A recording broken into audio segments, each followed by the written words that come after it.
あれ違う。ああれもライブをしたし。ああ、やば。ごめん。ちょっ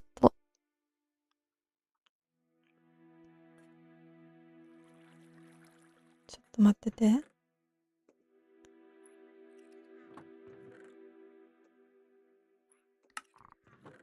寝られる？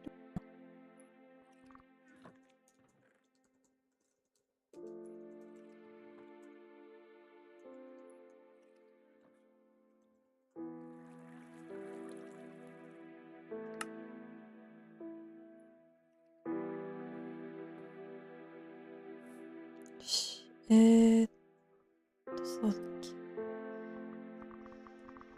これも、ああ、ちょっとしようじゃな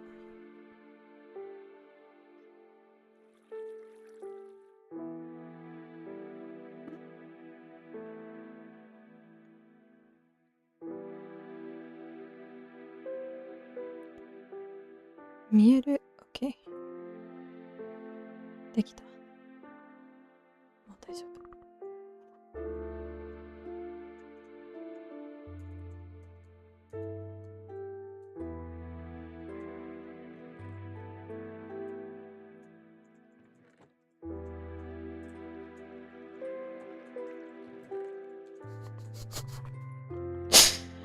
I didn't even realize somebody built a house there now.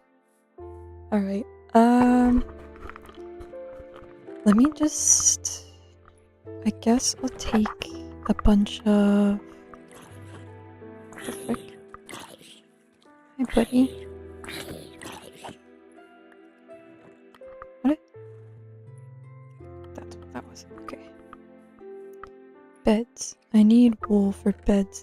I don't think I don't have a sheep farm yet, do I? I don't even have leads because I haven't encountered a wandering trader except for the one that was mysteriously down there. What should I do?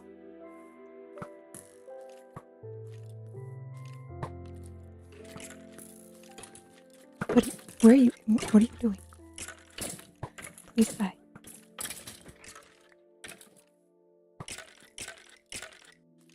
Huh? 30分？昨日やってたから？でもなんか、他の誰かいたの？なんでなんで30分しかないの？うわー、やばい。どうしよう。1 a.m. PST. When is that? 3時 ?3 時かな？ 5 時？いや、覚えてない。The heck is Pacific Standard Time?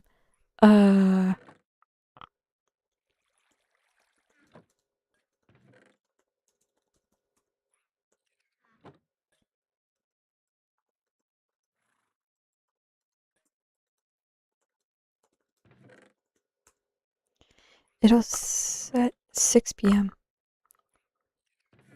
I guess? 6 p.m. じゃあ30分から配信ね。あれ？誰か来た？とか、わかんないけど。That sound means something. There's nothing in chat, so if you would like to interact with me, please type a message.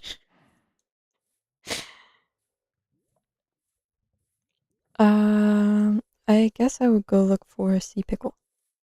I need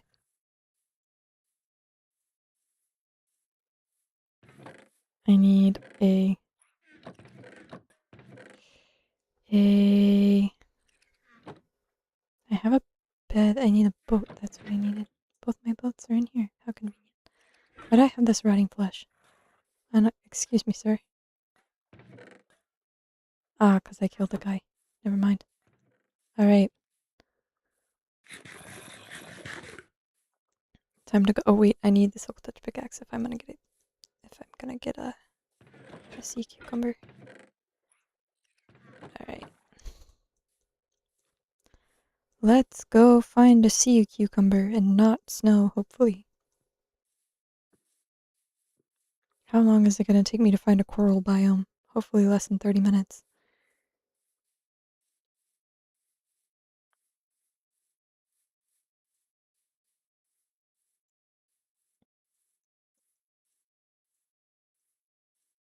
Oh, yeah.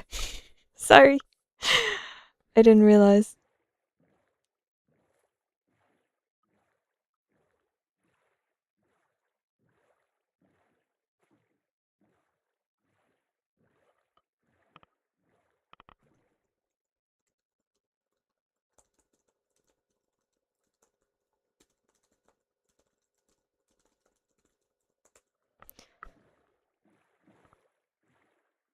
Hmm.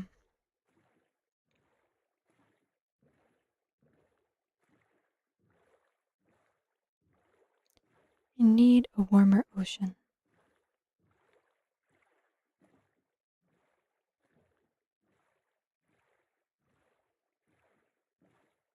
I think, did daylight savings happen? Is it, gosh, what is the time difference from Japan?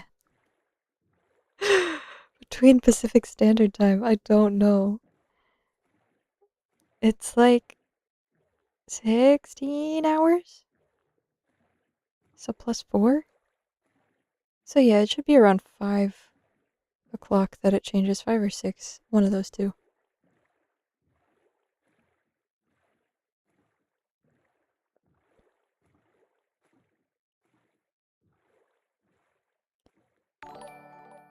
What? There's the noise again. What is going on? I don't think it's a chat message. Are? Oh, somebody subscribed. Thank you. I can actually see the overlay on my phone. That's so exciting.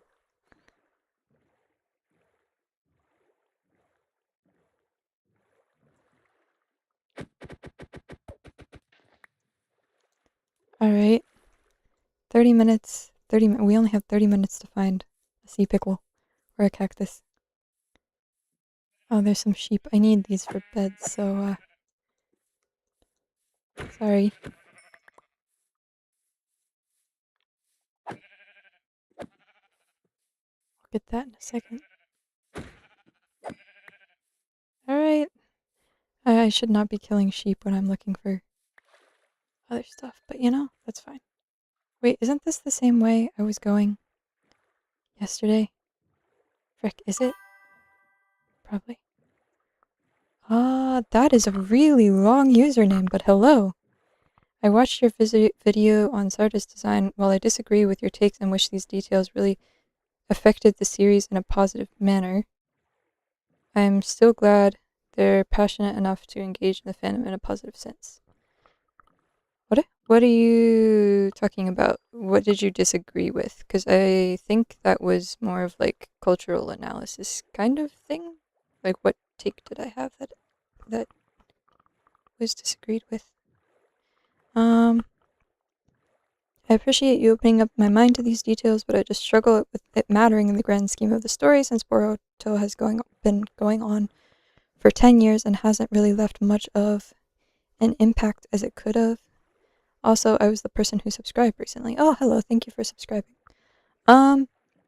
So I think in terms of Sarda's design, there was a lot of aspects of it I think that definitely got overlooked by the Western fandom. But it probably it might have been a little bit more impactful if there was like some sort of explanation from Ikemoto himself. Or are you talking about how like you don't think she is kind of rebelling against like authority and stuff? Because there's a lot more in the nuance of Japanese when she's talking to Shikamaru that I should probably put as well another video on. Also my bad for saying it's late where I'm at and my comment got cut off by the character limit. No, that's fine. I didn't realize there was a character limit. I guess because I'm streaming before I'm monetized or anything like that. There's probably some restrictions, I think it said. But yeah. So if you want to talk more about like what you disagree with and what you agree with, I guess your disagreement stems from the uh whole it didn't even though Sarda's design changed, it didn't leave much of an impact.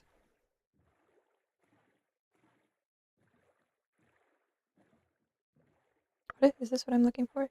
No, it's more that I wish her aspect of rebelling against Shikamaru wasn't really executed that well in the subplot. Ah, okay, I see. So in the first chapter, daylight savings, but it has to be close because YouTube is scheduling things one off or off for things that post in a few days from now. Eh. Oh no! What? See, my dot was blind. Wow. Okay. The leaf litter.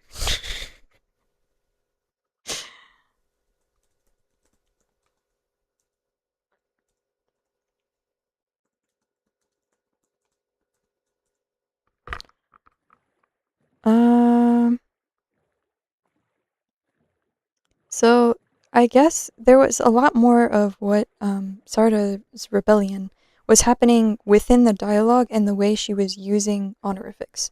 So she addresses Shikamaru not as Hokage, but as Mr. Shikamaru. So that was like a huge thing for first. And then second, when she says, my role model is Lord Seventh, not you, she doesn't use honorifics there. So she says, like, she says, anta janai, instead of, like, saying it politely, I guess.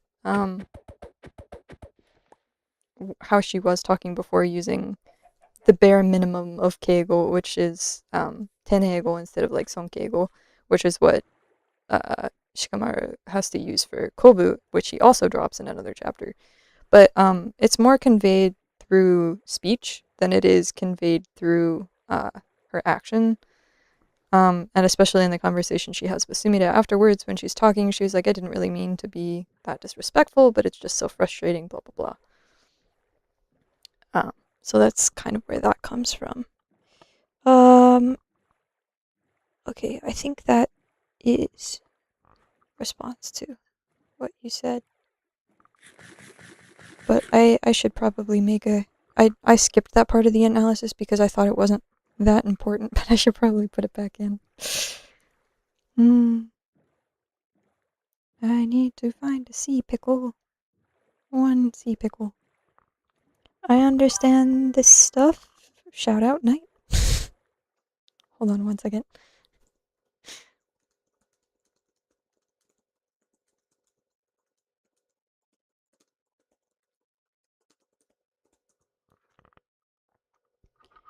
Yes, I understand this stuff. I just feel it was never really mattered for her character overall. Is there an easier way I can discuss this with you? Actually, yes, if you want to make a post about it on my subreddit, Are the Better Boruto, because I got frustrated with the original Boruto subreddit. You can totally do that there.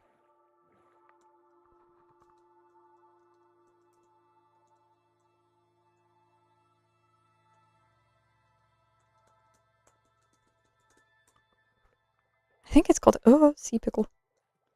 But yeah, you can definitely discuss that there. Sorry, it's a little bit complicated going back and forth from like talking chat to in-game chat, but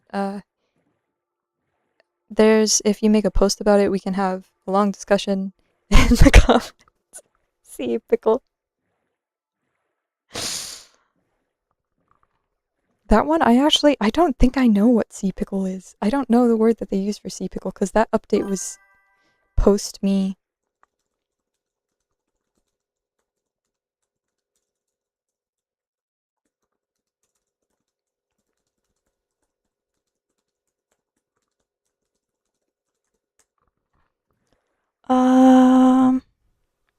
It's okay. I wish I could understand why these nuances never really carried over or stuck with anyone there. I think,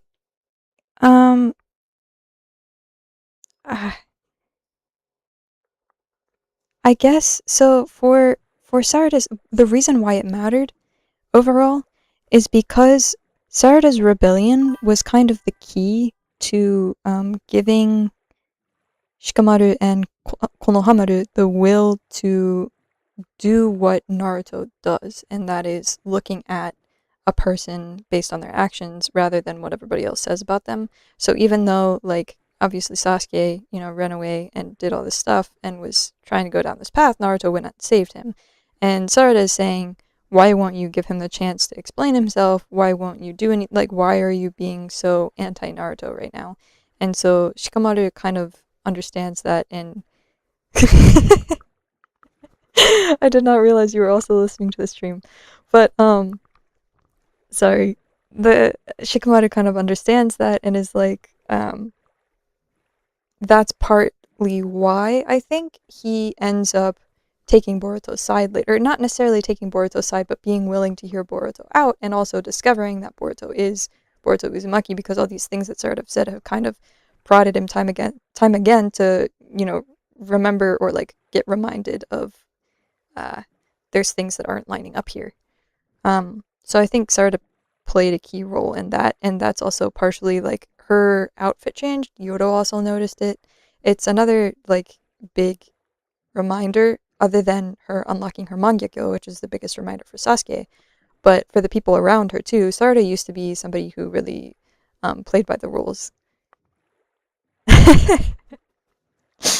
It's totally fine.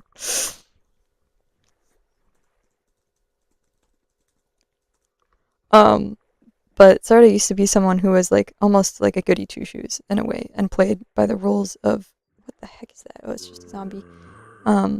The rules of the village, and like really kind of, I mean, she didn't really rebel against anybody. She was like very, protect and follow the rules, Boruto kind of thing.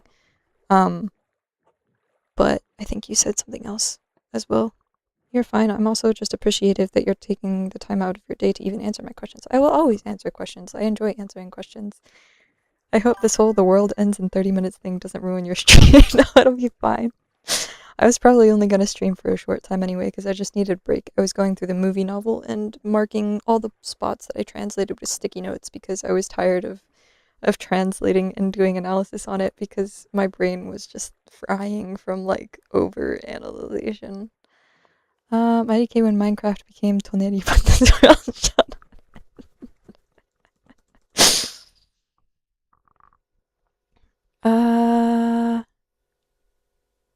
why person? What? Taking even what? I'm confused on why you typed person. Oh no, 15 minutes. I should upgrade to a paid server just for this. If I get monetized on YouTube and get enough money to pay for a Minecraft server that doesn't expire on time limit, then I will do that. New goal. What is this? Is this an underwater temple? Undersea temple thingy? I think it is, but I'm not gonna get killed by a drowned for the sake of some very questionable sad loot. I just want a sea pickle. The time limit is like, it's because it's a mine hut and it's like a server that everybody is free to play on and whatever. It's kind of like,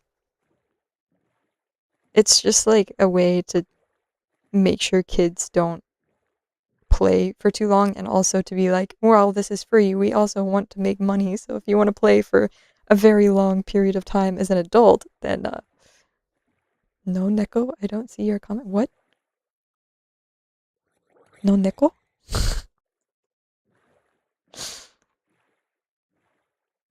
What? No cats? Comment? What? I'm so confused.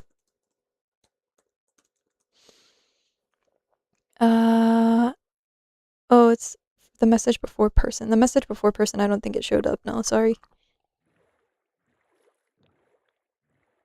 It'd be real unfortunate if us kids played for too long. I'm a child at heart, okay? I still need people to take care of me and cook for me, because I am dead and dying. What my previous message says was that I'm listening to the stream since I'm really engaged in the subject. Oh, okay. Yeah, I mean, we can totally talk about it on stream. It's interesting going back and forth with, that's the sun, dang it, with chats, but, this is the kind of things that I stream for, is for people to be able to ask me questions. So feel free to ask away. I was asking if I could message you directly on Reddit if that's easier. Yeah, that's fine too, but I think a lot of people would also be interested in this kind of argument, as well, and then that also allows other people to contribute, although if you don't want other people contributing, then that's totally understandable, because While my subreddit is a little bit more civil than the other subreddit, I get to ask questions off stream. Yes, you do. But your question still shows up on the. Oh wait, never mind. Haha, I see what you meant there. Gotcha. Yeah. So it depends on whether you want everybody else engaging with the post as well. But again, if you don't, that's totally fine. And I can absolutely also make a post about it. I have, if you want to comment directly on my blog post, or actually, do I have comments turned on that? I'm not sure that I do. Anyway, there's, I made a blog post, that's a temple thingy, where I talked about, the whole chapter 1 and all the interesting things that happen there. I don't think I have comments turned on for it, but no. I don't think I have comments turned on for it, but I can turn those on so that you can interact with it. I turned them off originally because I didn't want a bunch of people who hate Boruto going there and being like, "Oh, this sucks." I just didn't feel like dealing with all that because Boruto is a not a popular show. I mean, it is, but it also isn't. Alright, I've got tons of questions, so I'll fire off some while I'm awake. Cool. Feel free to. I might actually continue this after Minecraft ends as well, if there's questions and people interested. Where did that ship just go? I saw it. Okay, it's over here. Oh, Twitter hates me right now. I don't know what you're talking about. Twitter also hates Boruto right now, man. Is this the correct way? Where? Why do I keep losing where this ship is? I am so confused.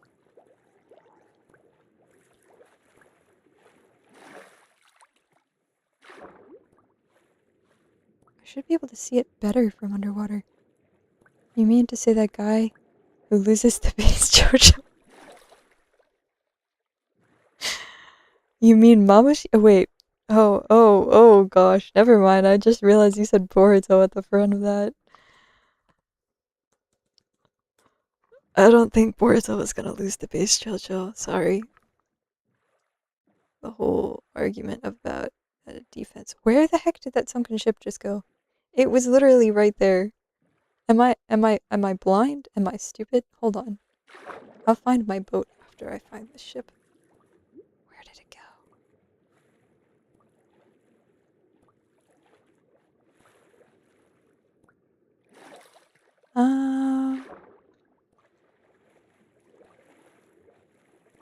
Is this it? No? What is this?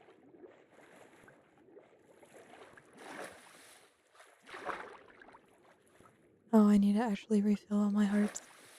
Or my bubbles. Dang it. Dang it! Eh. Oh. Is this one of those? I think it is. Oh, I'm about to get attacked by a guy with a trident. No, thank you. Oh, there it is! I found it! Wait. What do you think of Yoda's sacrifice to Sarada for awakened Mangekyo? And why? Why? Oh, I'm getting supported by a dolphin. And why did they kill her off for Sarada to finally lock in and use her abilities while feeling unnecessary? So, hold on a second. Let me get down into this thing and find it. Oh, no. Wait, you found a sea pickle?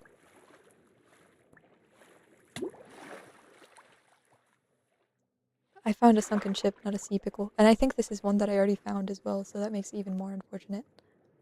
Nah, I didn't find one. Oh, this is the chest with a bunch of stuff in it. Hold on. Oh, I'm gonna die. I'm totally gonna die. Frick. Come on. Get back to the. Ow! Dang it!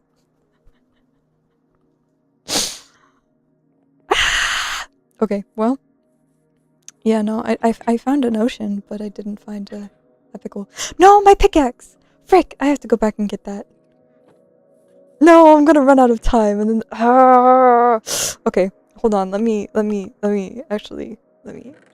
focus on this for a second because I don't have that much time left. Frick, I should have pressed coordinates right before I died, because it would have been recorded, so I could have gone on. Yeah. Okay, anyway, Yodo, talking about Yodo. So I have a whole thing on that. So I do think Yoda's death that whole part was a little bit confusingly written, in my opinion, as well. Because the verbiage wasn't clear, there was a lot going on. I had a hard time, like, even really explaining it. I wrote a whole chapter analysis on that as well, that you can read if you want to. But I think the whole sand arc was a little bit rushed. Because Ikemoto was probably trying to make things end in a concise manner and then give maybe possibly the anime more room to adapt. But at the same time, like, I don't know, it's weird because for Yoda especially, right, like, she was part of the Chunin exams, but it doesn't even seem like she died, if I'm being 100% honest, because no one was freaking out. Like, I mean, she got donated, but Araya, like, did he just carry her dead body back to... I mean, exactly, yeah. Like, why did he just breeze over one of the most important moments in Sarada's journey of existence? I don't know. I mean, not journey of existence, but, like, I think it went this way.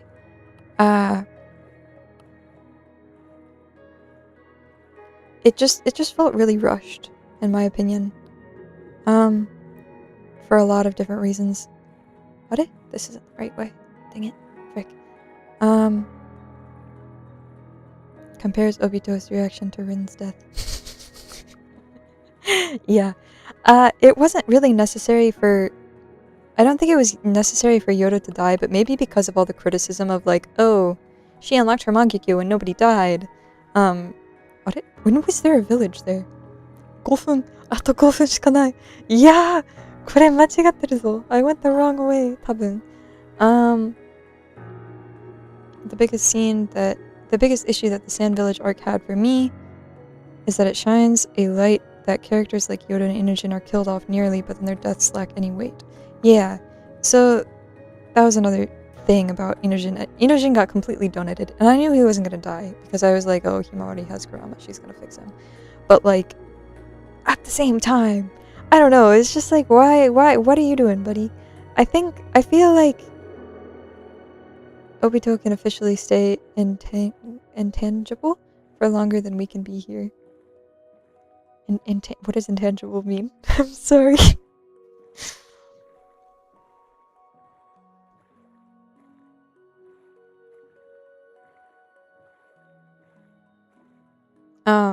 But I think it was a little bit rushed. I mean, not a little bit, a lot of it rushed. あれ? こっちも違うか.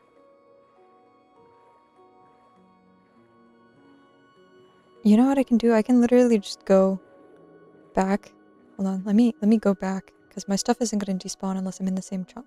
So if I go back and then I re-watch the stream, and then I figure out what path that I took to get there, that might be a better option. Although I was just wandering aimlessly in the ocean for a while. Obito can do his whoop-de-doo phasey way. Haha, you can't touch me thingy for longer than we can be here. You can't touch me thingy? What? Oh, the Mangekyo? His Mangekyo powers? Kana?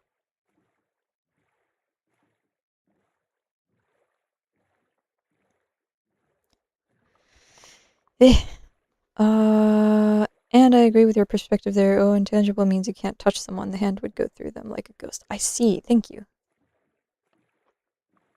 Benefit or drawbacks of speaking more than one language is your vocabulary is kind of lacking in both of them. But his, like, one thing. What do you mean his one thing? I mean, because he only has one eye, so...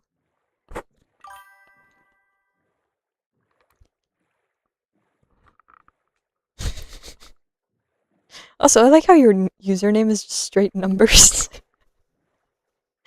Why? あれ？これ違うんだ。Where the frick did I just go? It makes it even simpler. What am I supposed to call you? 51221? Anyway, I have no idea. I'm just gonna leave myself stranded here. I used to have a different account. Oh.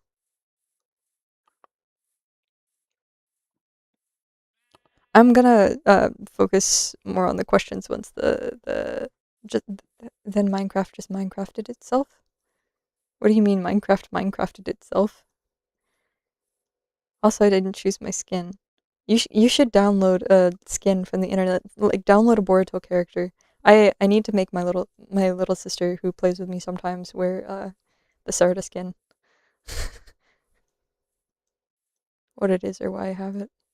Well, I mean, I was like that with my first skin, and then I changed it to a custom skin with sunglasses.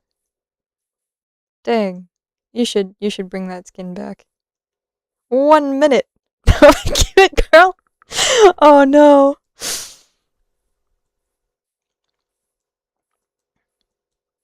I'm almost back to base. I think.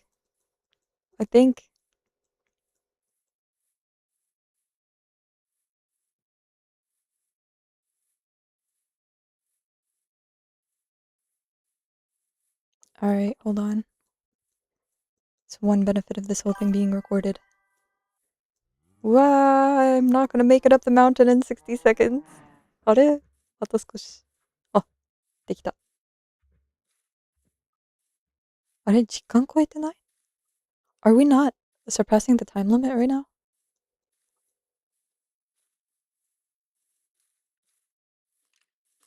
Yeah!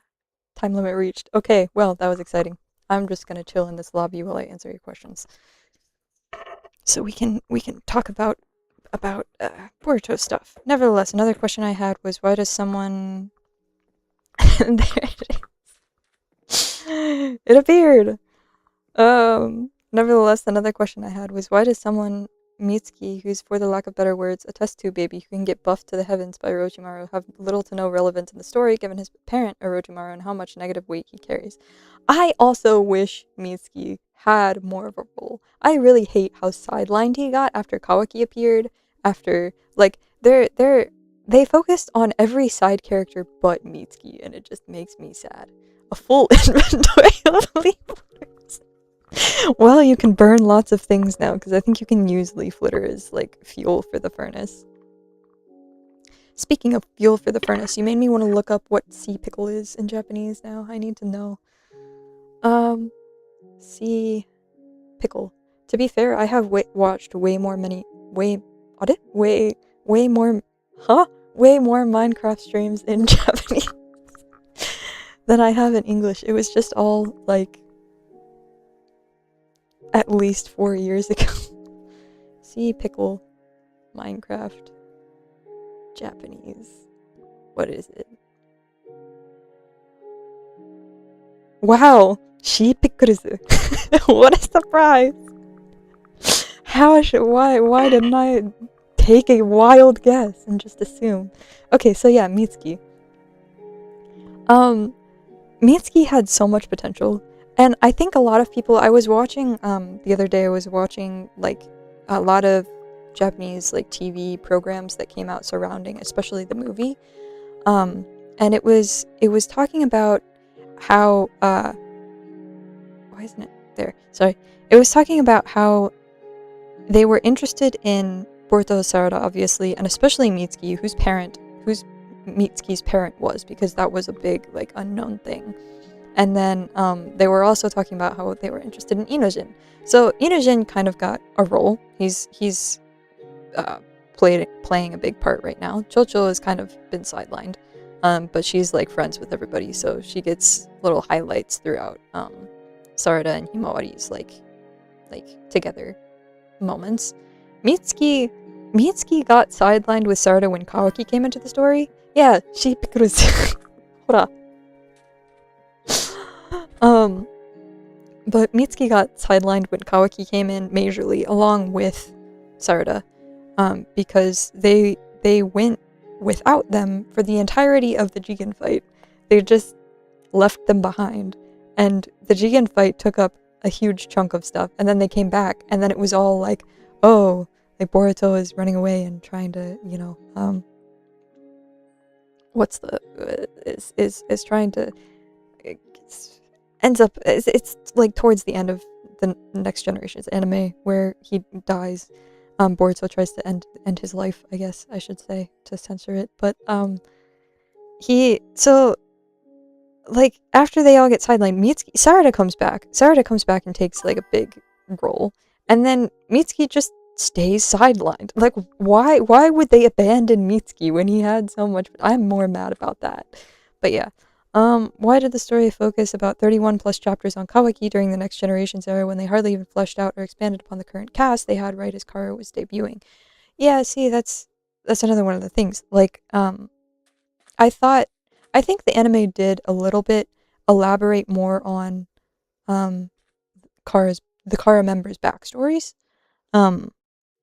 With, you know, the whole village thing with Boro. I'm not sure whether that was in the manga or not. I'd have to reread that part, because usually the parts that I end up rereading for the manga the most are not things to do with the enemies. But I think it not only did everybody get kind of sidelined, like everybody had in the Boro fight, right? Everybody had a central role to play. Boro Village, not in manga. That's what I thought. Okay. But in the Boro fight, everybody had a central role to play. Like, so Boruto and Kawaki were distracting Boro. Mitsuki neutralized the poison. Sarada grabbed the core. She was like the star of the fight until, you know, Boro started raging like a giant octopus man and smacked Mitsuki and Kawaki out of the way, and then picked up Sarada. Boruto rage quit, dropped Naruto, and went to kick his hand away, and it was like, are you okay? And then got slammed to the ground, became Omoshiki. A whole thing happened, and then Sarada has a moment where she's reflecting on it, because Mitsuki and Kawaki were passed out, I think. Maybe Kawaki wasn't, but Mitsuki I'm pretty sure was.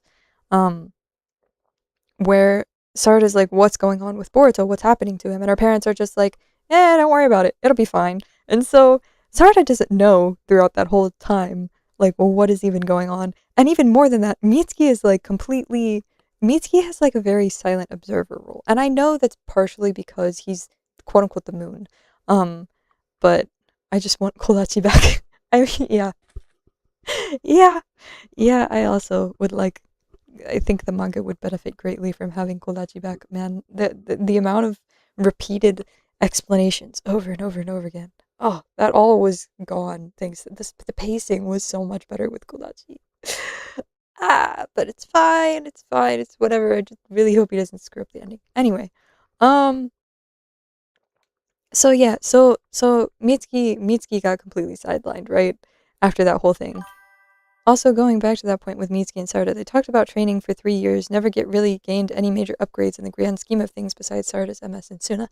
That's another thing too. So Sarada uses Chidori Nagashi, which is like the Chidori current, or I think that's what it's called, or like flowing Chidori. I don't know what I think it's called Chidori current. I think that's how I ended up translating it. When you look at the official, but it's it basically means like a Chidori that flows through somebody. Can't speak. So she used that move to show like she had leveled up in some way. But then how did she achieve that? How did she learn that? Sasuke's not there. They haven't brought Kakashi into the manga. She hasn't like been shown training with anybody this entire time. Mitsuki might have Mitsuki might have taken Sarada to go to Orochimaru's place and like train, maybe, but that could have. I don't know whether Orochimaru knows that Boruto and Koji are using his hideout or not. Don't get me started on Sumire and her. Please do start on Sumire, please. I beg you. I never get the chance to talk about Sumire because everyone gets so defensive every time I bring her up, and I'm like, why aren't you actually looking at the manga? Anyway, but yeah, so, what? I can't see the next chat. I heard the chat noise and then there's no chat. So, oh wait, there it is. Her character in the anime is far better than the manga iteration, and the bar is beneath the Earth's mantle there.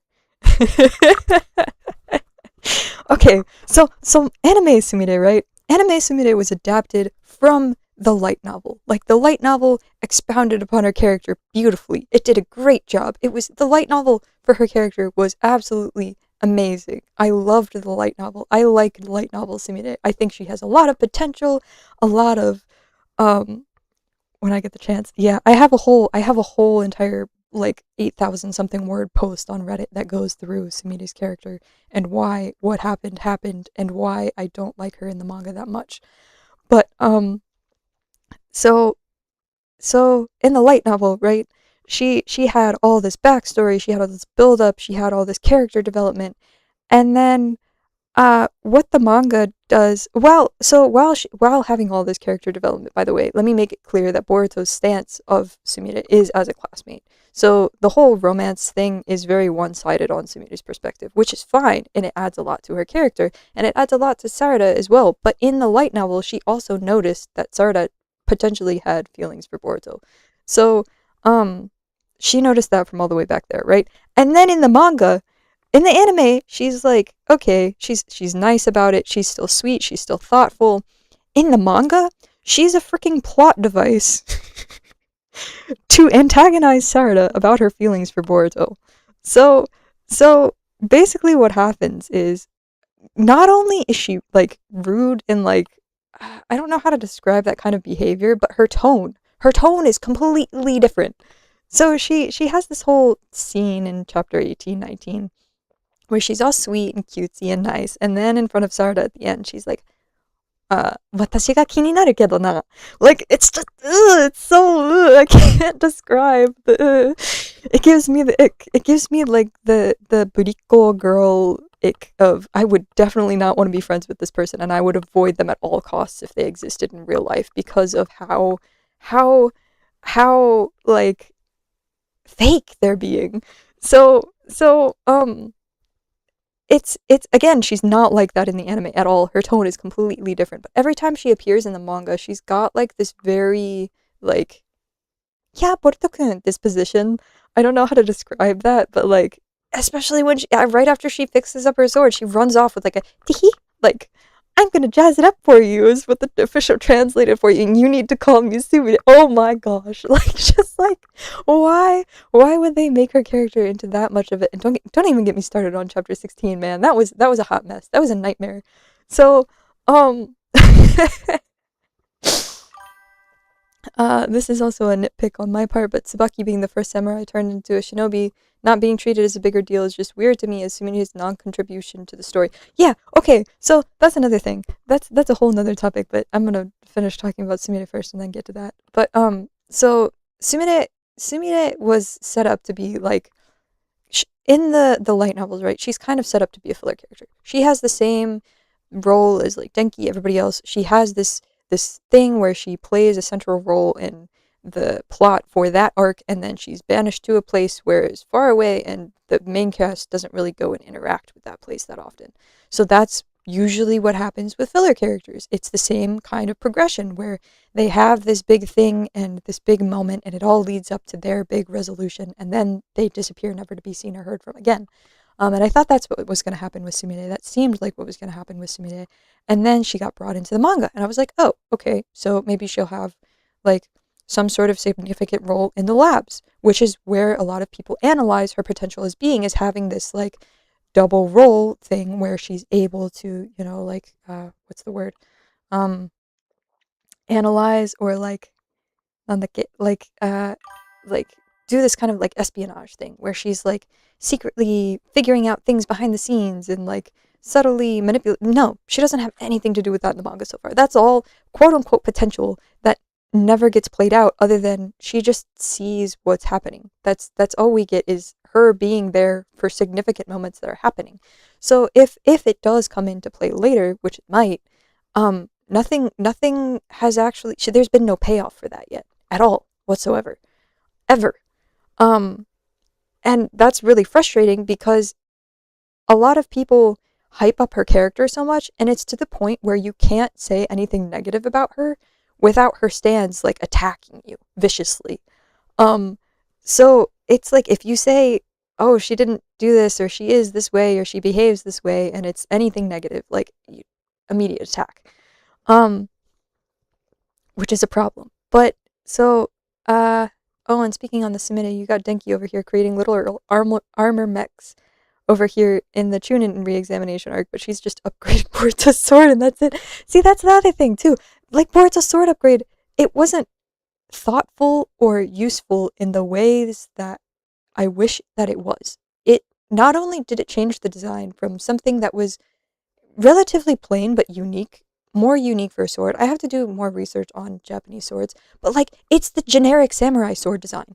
Every samurai sword that you see in anime that's like a secondary character sword has that exact design. I have a samurai sword like keychain from the Edo Museum that's the exact design. It's black with a gold like handle thingy on the what's the scabbard thing? Scabbard should have allowed Sarada to take the sword considering it's her dad's sword. I understand that argument, but my argument is that I think instead of letting Sarada take the sword or whatever, letting Sarada do anything with the sword, as a teammate, as Mitsuki and Sarada, as Boruto's teammates, should have their chakra registered to be able to touch the sword. It's ridiculous that they don't, because in any other anime where a main character uses the sword, one of the things that happens is that if they get separated from the sword, the teammate will pick up the sword and give it to them, or throw it to them, or do something with it to them. It's the same thing like Inuyasha, if you've ever watched Inuyasha, which is like early 2000s, same like Naruto era-esque anime. He has a sword, and Kagome, who's like the main girl character, along with Kikyo, but mostly Kagome, ends up taking the sword and throwing it to him multiple times.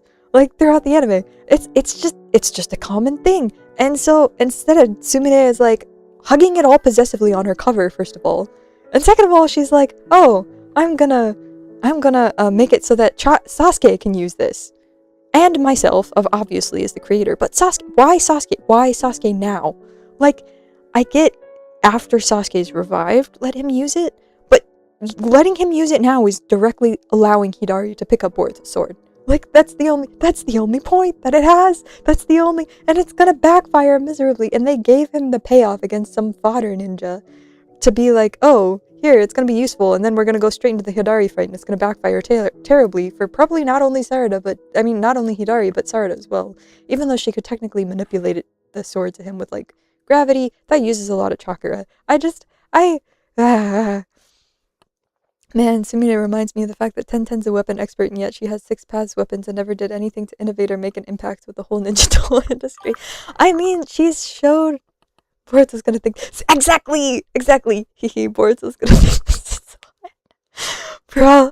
And even during his explanation, like Boruto is so, I don't know how to say turned off to Sumire, but like the look he gives her in comparison to the look to Sarada, like right from that moment in chapter 6. And then again, like when he is talking about the sword, goes up to her, cape closed, yo, very short, very just, hey, can you fix this? Mostly looking at the sword, always talking about the sword, being like, hey, please, take this, fix this, take it, like, do your thing, have fun, here's a scroll.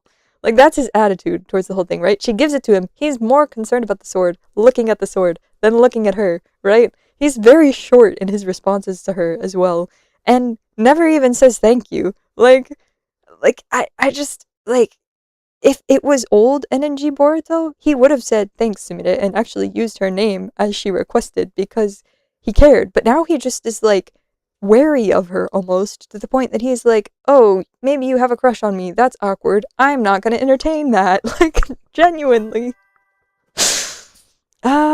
Yes, exactly. Girl doesn't even fight anymore. She's only one besides Boruto allowed himself to touch it. It's so dumb. So, yeah, good show, Inuyasha. Pardon the bad grammar. No. I don't know why you're saying pardon the bad grammar. Your grammar is fine. But, she hasn't been shown to do anything. Sumire hasn't been shown to do anything as a ninja, not once in the Boruto manga. She doesn't have Nue.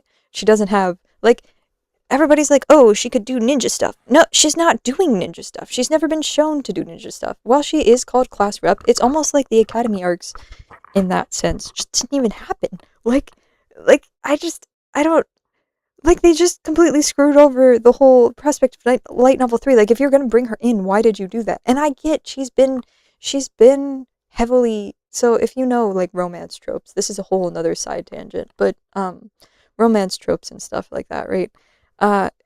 She is being set up to be with Kaoki right now, which is interesting. If you watch a lot of older shoujo, there's this whole thing with girl number 2 and guy number 2 where, like, it's basically Naruto did the exact same thing but in reverse and regular for Ino and Sakura, and then again with Naruto and Sasuke and Hinata and Sakura. But this is besides the point. I'll explain that in an actual video at some point. But Sumire is girl number 2 in this situation. So she's been there for all of Kawaki's big moments. She gets all of Kawaki's dialogue, like the dialogue to do with Kawaki, while Sarada gets Boruto's when they're talking. She ends up, just recently, she was on the cover with Kawaki. Like, her cover was paired with Kawaki's volume cover, and Boruto's is always paired with Sarada's. So, like, I think I get why maybe she was brought into the series, but if that's going to be a thing, then why push her relationship with Boruto from her one-sided perspective so much? Like, why even bother giving her these moments if you're just gonna have Boruto react to it in a way that's like, and have her be all like, teehee, and then have the fandom get all frustrated and confused, and not even frustrated and confused, but taking things completely out of context. And now all the Japanese people are like, oh yeah, Sumire's cute. And it's like, yeah, Sumire is cute in the manga. Buriko are apparently cute in Japan. Like, I'm sorry, I'm talking way too loud. My neighbor can probably hear everything I'm saying. Gosh, I need to quiet down. But yeah, Buriko are considered to be cute in Japan. This kind of, like, fakeness about them is considered to be attractive and ideal in a female person. I don't understand it. I don't get it. I don't enjoy it at all. Another question I had, I feel sad because if I was Sumire and I heard my crush promise his entire life goal to protect the future Hokage, my friend who also likes him, I would just step aside. I don't think Sumire knows about that. I don't think she knows. Although, she definitely knows that Sarada likes Boruto, and she's jealous of that fact. She saw Boruto hug her back, which is a huge deal in Japanese culture. Huge! So, if you also noted, like in Naruto didn't hug Sakura back. So, because Sumire saw his face in that moment, she knows Boruto likes Sarada and knows that Sarada likes Boruto. So why is she continuing to push this so much? Like, why is Ikemoto letting her push it to this point? I know she's eventually probably just going to be rejected or whatever, but I feel like the Sumire fans are also going to be like, oh, if Sumire never had the chance to confess and Boruto never rejected her, then Sarada just stole Boruto away from Sumire. I really don't want that to happen. That's another side rant. But anyway, another question I had with Code is, why didn't Ikemoto kill this guy off when he's clearly just being used as a perpetual benchmark for people to say X person is stronger than Jigen? Code was supposed to die. I don't know why he wasn't killed off, but he was canonically supposed to die, according to some of the interviews.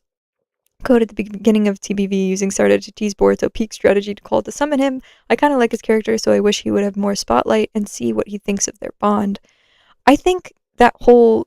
I don't even know where that came from. Like, I don't know how Code knew to use Sarada against Boruto, other than potentially overhearing Sasuke saying, I'm leaving Sarada to you, Boruto, when they were fighting against him. But, like, I don't know where that came from. That's a whole other thing. There's, like, because I know it was meant to be a moment where everybody was like, oh, that's so cool, Boruto, like, popped out of nowhere to save her. It's supposed to be, it's a moment to give Boruto aura, very clearly. But, like, does it make sense in universe? Not really, because omnipotence happened. So is Code just immune and understands that Boruto and Sarada were close? Or does he think that Boruto is Kawaki? And, like, I don't understand how all that happened. The problem I see there is with Sumire x Kawaki is that the guy genuinely shows zero interest in her and would rather kill all the Otsutsuki, not knowing how many there are and where they are, than die. So, So basically, with Sumire and Kawaki, the whole thing is very subtle. It's like, how should I explain? So Kawaki is one of the only people that actually calls Sumire by name. Nobody else does. Like Sarada and Boruto call her Incho, and Amado and Ada call her Kake, her last name Kake. Amado calls her Kake-kun because it's like a work relationship thing. And so it's just like the things with, they have trauma bonding basically. So Kawaki is shown a lot of moments being a little bit more vulnerable around Sumire, which is why a lot of people ship them, in Japan especially.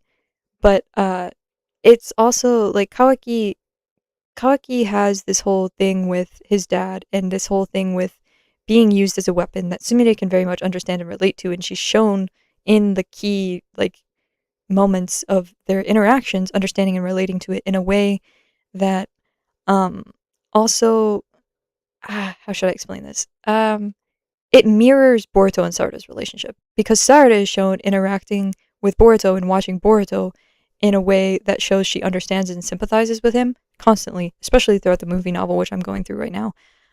Whereas Sumire is constantly shown understanding and empathizing with Kawaki. Even when Kawaki tried to kill Boruto, she didn't hold it against him and was like, Kawaki was like, so you're not going to hold it against me for killing Boruto? And blah, blah, blah. They had this whole conversation, this like heart-to-heart conversation about it. So the only one that Kawaki even remotely softens for besides Naruto is Sumire, which is where their relationship thing actually kind of starts to make sense. Also, how is he even going to be the Otsutsuki god who can literally rewrite everything if we're going off Ada's nerfed version of Omnipotence? Wait. Are we talking about Kawaki beating or Code beating somebody? The problem I see... probably Kawaki. Rewrite reality. Are we talking about... I don't think Shibai is existing anymore unless Boruto somehow reincarnates as him because of the whole like spider's thread analogy.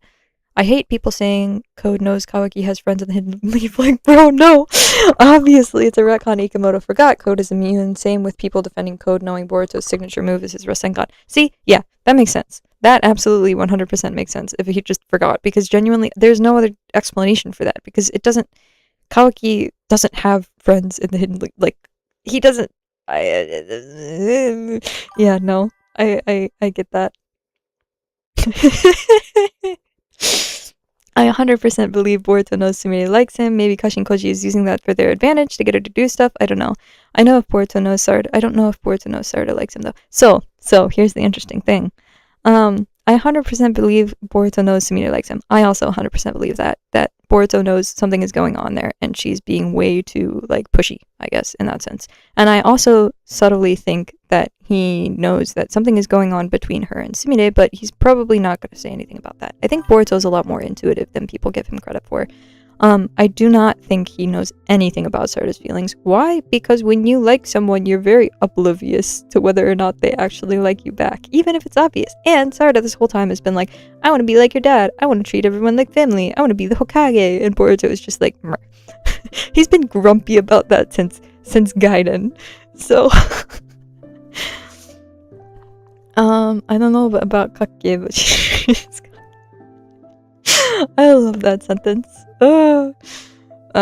Definitely. So yeah, she's very full of herself and very possessive and very just why in the manga. She's not like that in the anime. She's like that in the manga though, which is what drives me nuts about her character and why I don't understand how everybody likes her so much. Well, all her first stands, I guess, like her so much because there's nobody talking about this kind of thing because they're not allowed to, because every time they do, it's like I mentioned one thing about her being Buriko and like I had 20-30 people repost that and be like, you don't know what you're talking about, you don't know anything about Japan, you don't know anything about Japanese culture. I was like, excuse me, I roommated with one of them was my roommate. Like, I had to deal with that every single day of my life for 3 months. I don't think you understand how much I know about Buriko. Anyway, that close up to his sad face when Sarada hugs him after wearing a calm, nonchalant face mask still hurts me.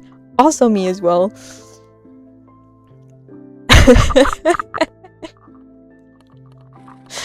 Sorry, I'm just reading the new comments. Nonchalant mask. Few moments where he can allow himself to feel and be cheerful when he teased her for the hugging. Yeah, so that part was really sweet, in my opinion. I think even it got put on TV in Japan. Like, it was a very sweet moment that a lot of fans took way out of context on the shipping side as well of Boruto and Sarada, like just reposting and be like, ha ha, in your face, Sumire fans, look at what happened, blah blah blah.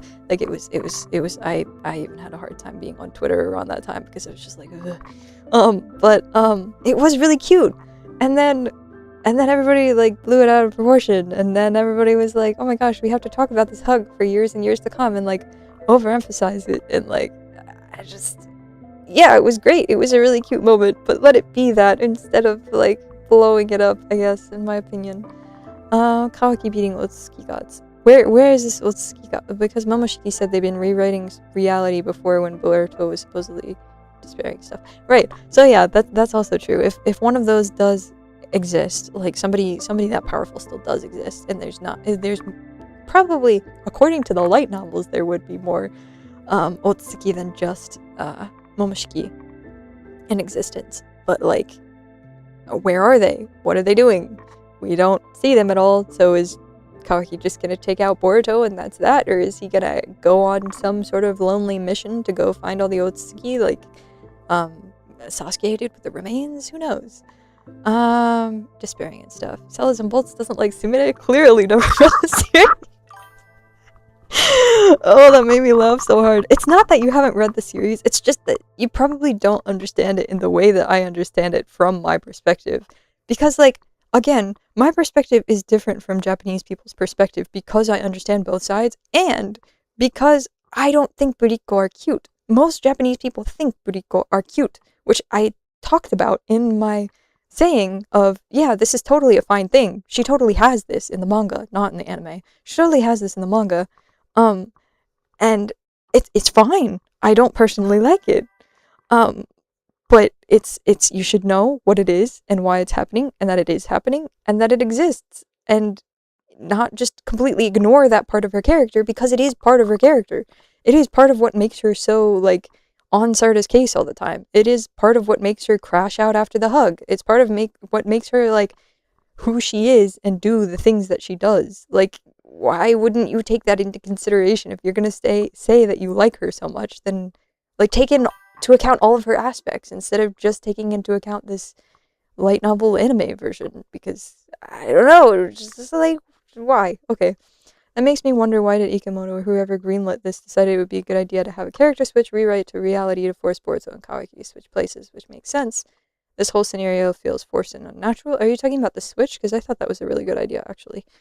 There's got to be better ways to go over this storyline than just forcing something so plot convenient, right? I have been following the manga since 2016, and I would have never guessed they would switch places. I still don't know how they will reverse that. I don't know if it's going to be reversed. I think that might be part of Boruto's bittersweet ending.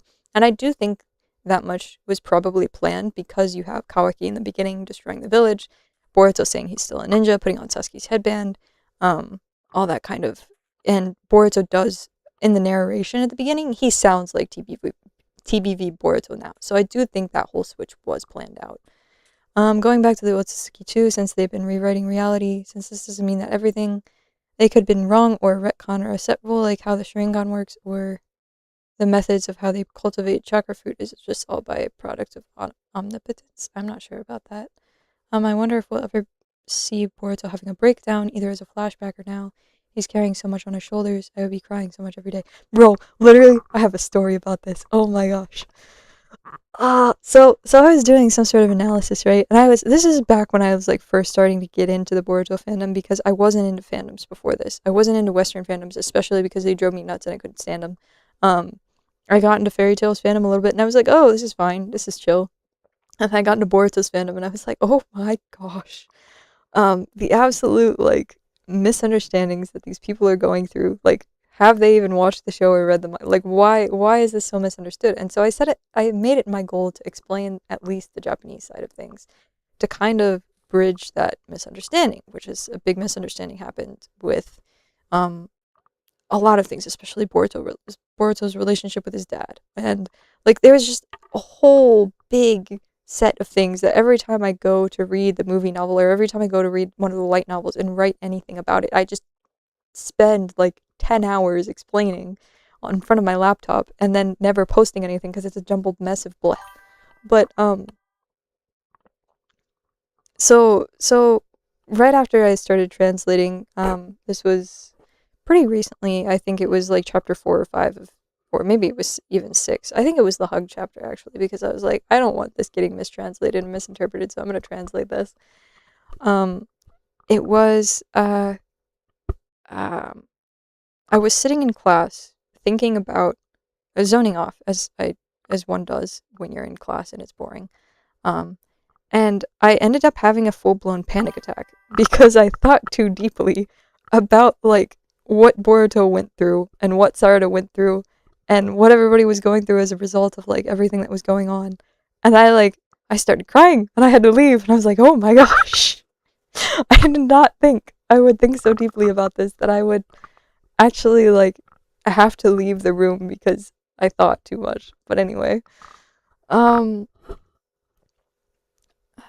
wonder if we'll ever see Boruto having a breakdown. I think we might see him having a breakdown eventually once he breaks, but he hasn't gotten to the point that he's broken yet because he has a goal. Once he fails, or if he fails to accomplish his goal, and something goes terribly wrong, and we have a situation like with Yuji and JJK where Sukuna takes over and destroys everything, and he wakes up and he sees it all destroyed. That's when he might break down. And I also think that would be the moment if Sarada was going to confess, that she would confess to him and be like, "No, your life still has meaning. Don't kill yourself," because that is going to be his lowest point. And as it's been seen from previous examples, whenever Boruto's life is in danger, Sarada is usually the one that ends up doing something to save him. So I do think that's going to be a moment eventually. That's just a personal theory, though. It doesn't have anything to do with actual manga analysis or Japanese analysis, anything. I hope that happens so we can make fun of it. What do you mean? Why would you make fun of it? Anyway,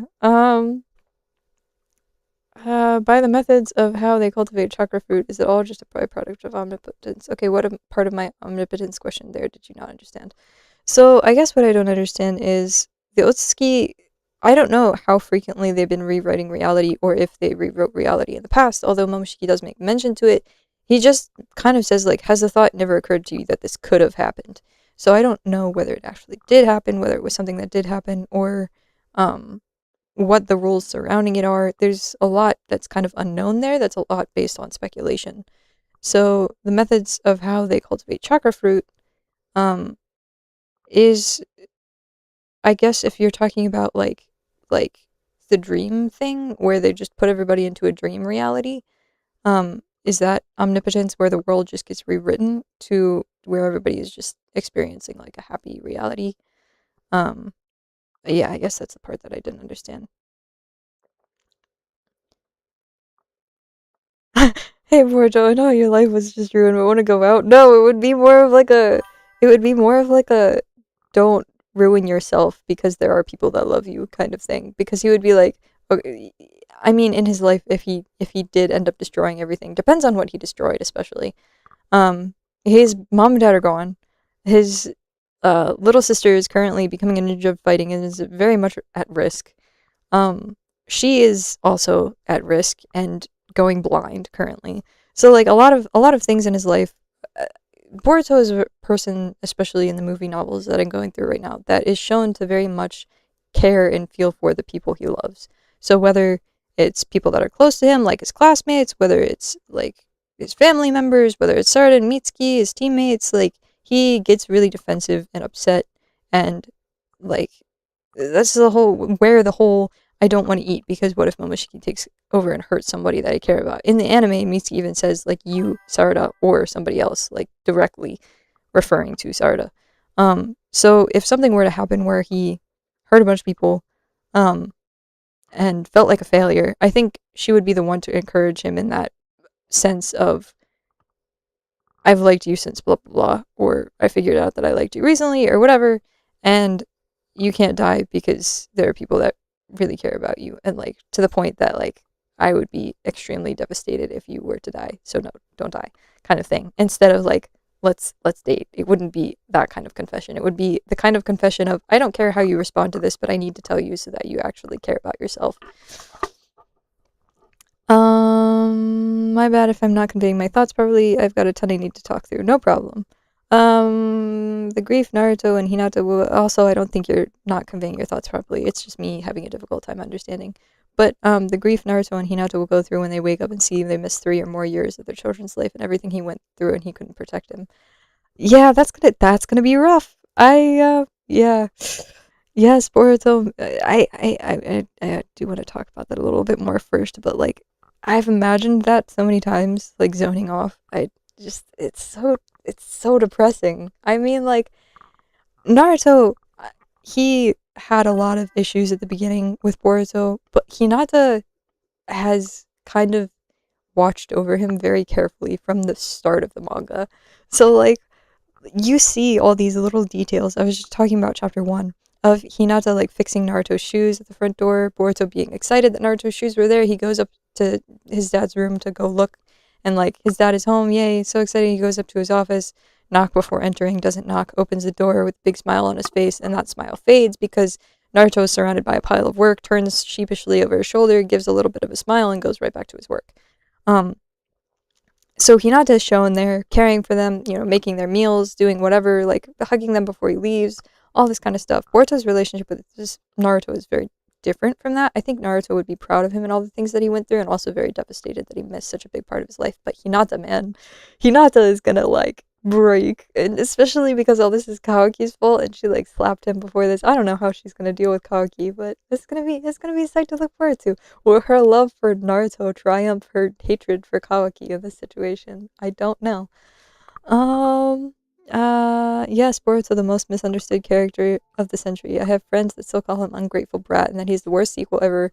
Gosh forbid a child behaves like a child. It's not just a child behaving like a child. If you read the light novel, oh my gosh. If you read the light novel, it goes through all of Boruto's misunderstandings about his father and like how all these things are like, he understands it. He gets it. It's not that he doesn't understand it. He just wishes that Naruto would be more responsible because he's not a responsible adult. He's a very irresponsible adult. He goes on live TV and messes up. He's like makes a fool of himself. He can't even remember to put on his socks in the morning, and Hinata yells at him. Like, there's all these little things that he mentions in especially in the light novels where you get all this extra exposition of Naruto just being like irresponsible. He can't remember to line his shoes up when he comes in the door and just flings them off. He can't, like, there's and Hinata covers for him so much, but it's not like Naruto, I mean, it's not like Boruto doesn't understand that his dad is busy and that he's the Hokage, because he separates his dad as a father and his dad as the Hokage. He understands his dad as Hokage, but as a father, he's like not doing what he should do as a father as well,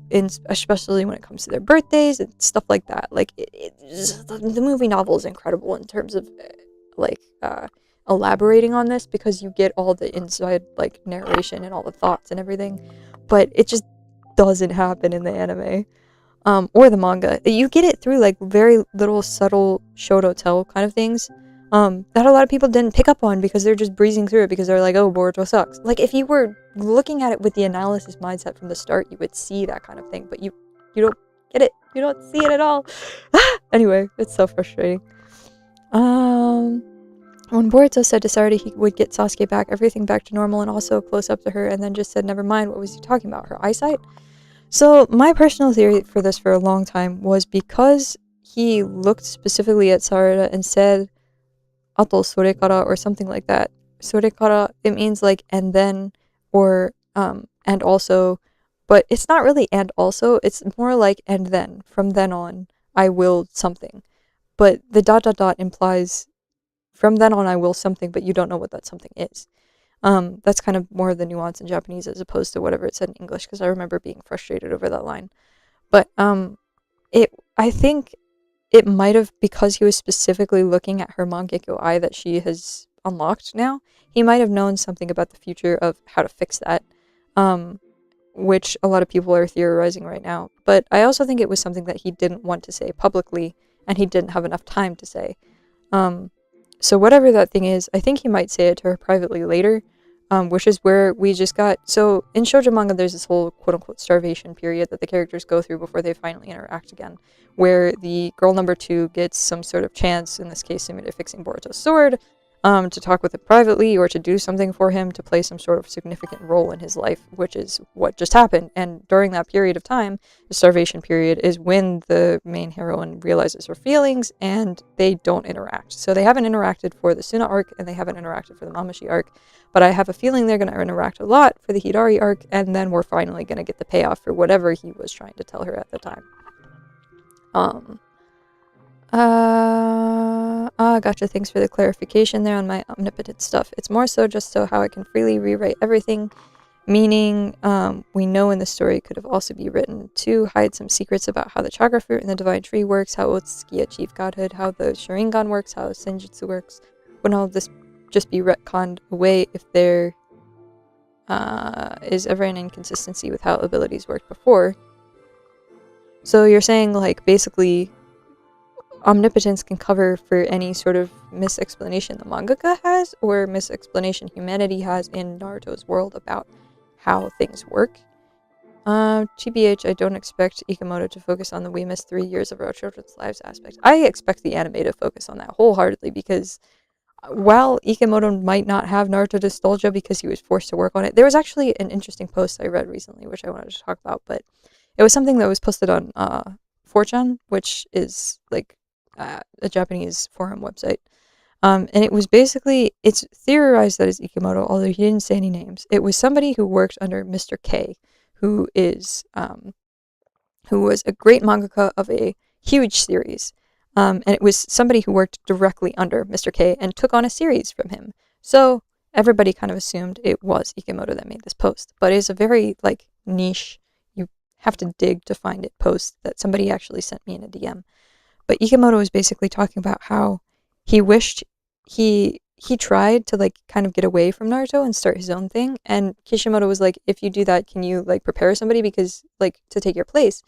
Because you're such a huge, like, you have such a huge role right now. I'll pay you more. Don't leave. And so instead, he ended up staying for Naruto, even though the work hours were really tough. And there was all this kind of, he wanted to spend more time with his family. He had just gotten married, blah, blah, blah. I don't know if Ikemoto's married. It doesn't say that anywhere on the internet. Like, he chooses to keep his private life private. But because of Ikemoto, he had a huge salary. He was able to buy expensive things for his wife and his kids, buy a nice car. Again, this is all speculation. I don't know whether it's Kishimoto or Ikemoto or not, but it really heavily seems like that is the case. So I think because he was so stressed while working on Naruto, and even now that he has Boruto, he kind of wanted to go his own way and make it his own thing, which we've seen multiple times where he changed something about the story, and Kishimoto said in an interview, well, it's basically Ikemoto's story now, and Kodachi has left the scene, so Ikemoto kind of took over. And I think because of that, he doesn't have as much nostalgia for the Naruto characters because he was kind of forced to work with them, and he wants to make the Boruto characters his own as he possibly can. So while he might give them like a sweet reunite scene, I think the anime is going to play that up a lot bigger, the same way it did with Naruto's flashbacks when Boruto died. But yeah, regardless, another question I've got is that Sasuke spent about 20 years or so searching for information in these various dimensions. Sorry, I'm like way behind on comments. Kaguya traveled through and whatnot, but found nothing much besides the tablets and Momoshiki and Kinshiki, whereas Sanzu Amado had so much stuff on them it makes sense that Sasuke's abandonment of Sarada's Sakura is pointless.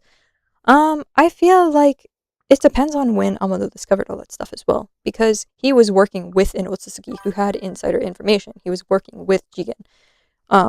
Sasuke was working alone, searching the entire world for, as we know it, for hints of tiny minuscule clues that he finally wandered in on some dimension at the beginning of the Boruto movie novel and was like, okay, well, I found something. And then he meets with Kinshiki. So he meets with Kinshiki and Momoshiki, but he meets with Kinshiki first because Kinshiki attacks him, and then Momoshiki is kind of like standing there because he's the boss and whatever. So I feel like it's still justified that Sasuke ended up going all these places, but he also, the frustrating part for me is that everybody talks about how Naruto could have easily sent a shadow clone home and whatever. Nobody talks about how Sasuke could have just teleported home and rested for a while, which, okay, it's stated that he does when Sarada was asleep, to spend time with Sakura, implied in that way. And it's applied in the Teacher Star Pupil novel when he says this. It's, in, I don't remember what specific page quote it was, but anyway, it's like, shortly when Sasuke takes over this mission, right? He takes over this mission to train the new Team 7 and is like, basically because Konohamaru got, I don't remember what happened, but something happened to Konohamaru. He was in the hospital, and so Sasuke takes over. He teaches them the a specific, it's like a Laritz gun or something like that. It's like a railgun, basically, a technique that mimics a railgun through science, and he takes Boruto on this whole like chemistry thing, and they help this idol singer, and Boruto has like another girl joining his harem, basically, that never seen or heard from again, because he like catches her in the air, and there's this whole like thing, and he's like, oh, she's an idol and so pretty, and Sarada gets jealous, blah blah blah. Anyway, but yeah, so I think the thing that bothers me is that Sasuke could teleport home. He could have seen Sarada. He did see Sakura, and he just chose not to see Sarada because both Naruto and Sasuke are very like, I don't know how to deal with children. It's kind of sad. He might include it a little, but he may not include it at all. I no longer know what is referencing this, but I swear reading the Boruto light novels feel like reading a Boris Saraferic fanfic. I see you, Kodachi. Yes, exactly. My gosh, I'm going through the movie novel right now, and every little single instance of Boruto and Sarada interacting is like freaking Pixiv fanfic material. If you've never read it, you've probably never read a fanfic in Japanese, but they are styled the exact same way with all this subtle layers of stuff, and before like the big drop, which is the whole, your eyes are bluer than the seventh, blah blah blah, and I'm gonna protect you. I'm gonna be like like Sasuke. My goal is to be like Sasuke, and I'm gonna protect you well. Like that whole scene, it's exactly like a freaking Pixiv fanfiction. Like if you, anyway, or like a fan comic, a doujin, anything. And it's littered throughout everything, every single novel, even light novel 3 that focuses on Sumire, and actually focuses more on Mitsuki than it focuses on Sumire, but that's besides the point, because nobody cares about Mitsuki, apparently. Wow, Naruto did exactly that in Road to Ninjas. They were making a point that Sakura does because she has parents. But frick, I need to actually keep up with comments, I'm so sorry. I don't know what this is referencing anymore. I'm assuming it's referencing, I don't know. No, like, what was the point of Sasuke leaving for all those years? Oh, yeah, Naruto said, like, and I guess it was in Road to Ninja? Or somewhere. I remember Naruto saying, like, hey, you should go home and see your kids more. And Sasuke was like, no. That happens in one of the light novels. Don't get me started on the Laritz gun. Sorry, I'm actually going down and reading stuff from down below her now. Let me just like read all of these so I can catch up with the conversation. Speaking of which, how come Sasuke was far more involved in Boruto's life and taught him Uchiha style and whatnot when Sarada gets nothing to show for it in the grand scheme of things? This is because they wanted. It was stated in the movie interview that they gave Sasuke as a mentor for Boruto because they liked Gohan's relationship with Piccolo in Dragon Ball. Actually, I mean the only time he spent with her for about, a year or so in the entirety of her life when Boruto at least got 3 years of training from him and Kashin Koji with 10 directions. It was 1 year with Sasuke and then 2 years with Koji, and he also spent time training on and off Sarada, especially in the anime, while training Boruto as well. And I think Sarada looks up to Naruto a lot more as a role model, and is kind of a little bit tsundere about Sasuke, especially when he comes home. So she outwardly says things like, oh, like, you didn't have to take time out of your busy schedule to come home, and what she really means is like, yes, my dad's home. It's like, this is a whole exposition thing that happens multiple times, where she's just like, Naruto's better. But he does train her. I was just talking about this with someone on Reddit. He does train her in the anime. Writing wise, it makes sense, but in universe, it's crazy that Boruto hasn't told her what. Frick, I am so sorry. Okay, let me just catch up really quick. The point is of explain the point. What? And Kashin Koji with 10 directions. Point is a lot of things involving the lore on the Otsutsuki have been poorly explored and not as interesting as it could have been. That was a big complaint in the Q&A. I'm actually saying both. I think you think after eliminating the small Shinju, the one who replicates and preys on Ada, they will move up to the Hidari arc. I think after they eliminate Mamashi, yeah, they'll move on to the Hidari arc.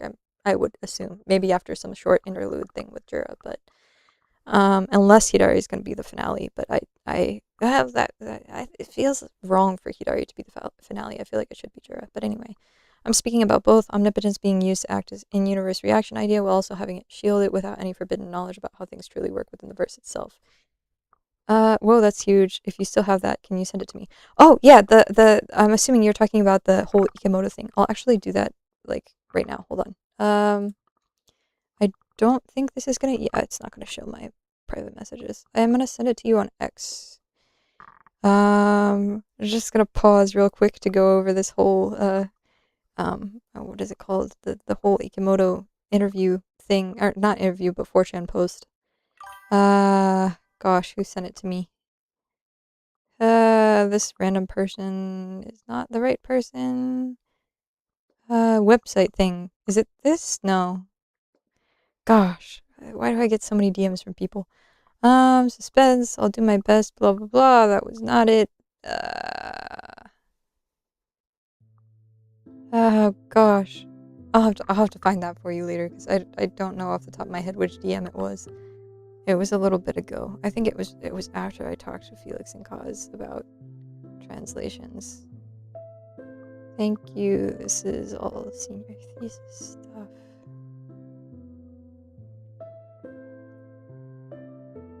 Ah, found it. Sweet. Okay. Hold on 1 second. It says about blank. It doesn't even give me the hold on. Let me see if I can just forward this message to you. There you go. It is on your Twitter. All right. How long would it be? How long will Boruto TBV? I wonder. Shorter than Naruto Shippuden, right? I would definitely assume it's shorter than Naruto Shippuden. Are you talking to me? It's all good. I'll probably just lay out some more questions for you and Reddit via DMs, and then go from there. If it's better if I hit you up now so you recognize it's me, yes, that would absolutely be better. Don't only get me started on the Loretz gun. We reached out to a real life scientist who owns a Loretz gun to ask about it. You did? No way. That's crazy. That's so cool. I would actually really like to talk about that with you on a podcast at some point if you want to talk about it, but nah, because everyone writing an AO3 fanfics about how Boruto get that scar protecting Sarada, the reunion after time skip. I feel like the author took a peek on AO3 about how Boruto, wait, what are you talking about? Boruto getting the scar protecting Sarada. I mean, yeah, that's true. He got it protecting Sarada, the reunion after. Oh, yes, Loretz gun talk. Are you talking about me saying like how all the stuff with the hug was like really overemphasized? But I'll leave you one more question to you here though. How did you feel about the Funato clan arc? Did you think it was a chapter take on the cycle of hatred explored in the Pain arc? I loved the Funato arc. Okay, personally, I thought it was beautifully written. There were some things like that obviously were a little bit slow. But I think overall, it encompassed, it brought back Kagura, it brought back side characters, that didn't get much of a light that I thought they were interesting. It showed us resolution of what happened with them. It sent them everybody on a mission, and then it mirrored, like, Boruto's, unaliving himself thoughts with, how should I put this?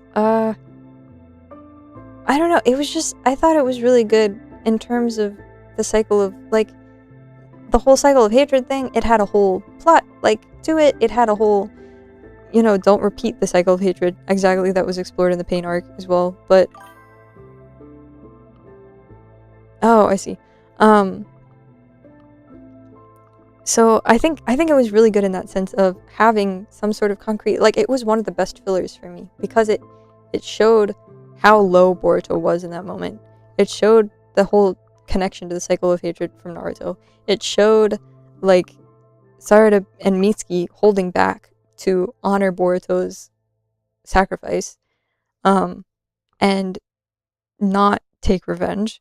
And then it showed how relieved they both were when he came back and don't do anything like that again, and like immediately hugged him, so that Boruto's whole streak of I need to end my life ended. So that was I thought that was a really good arc in general. I don't understand why everybody hated it. And the whole there's another stupid thing in there.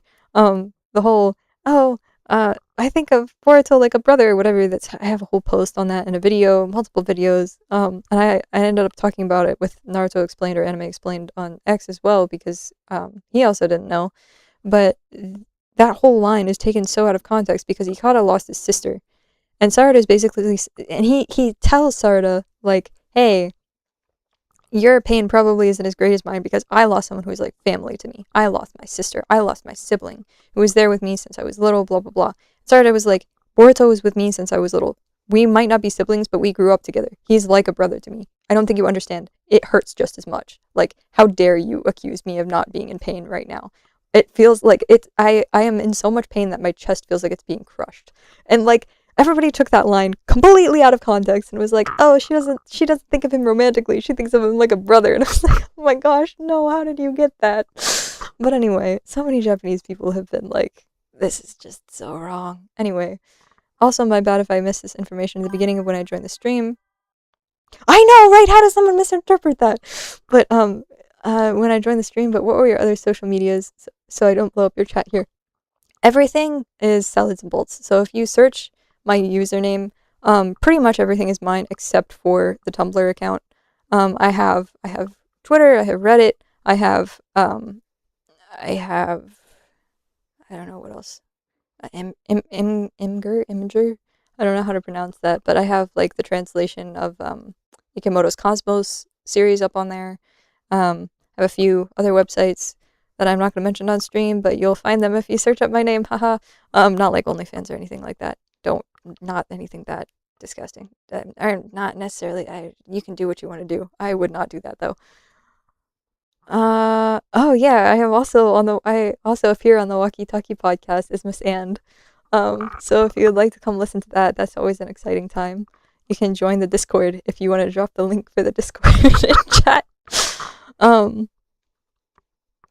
I actually encouraged 2 other people to join the podcast as well. I'm still waiting on one person to like show up, but one not like be in the podcast, but join the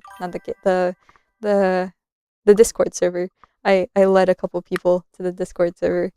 But yeah, that line about her referring to Boruto as a brother really sent into the fandom in a frenzy, especially the shippers. I'm sure it did. It was ridiculous. I was like, how are people misinterpreting? The second I opened the Reddit, I think that was one of the first posts that I opened the Reddit to, and I tried to explain, and people were like, oh, stop trying to be Japanese. I was like, what do you mean?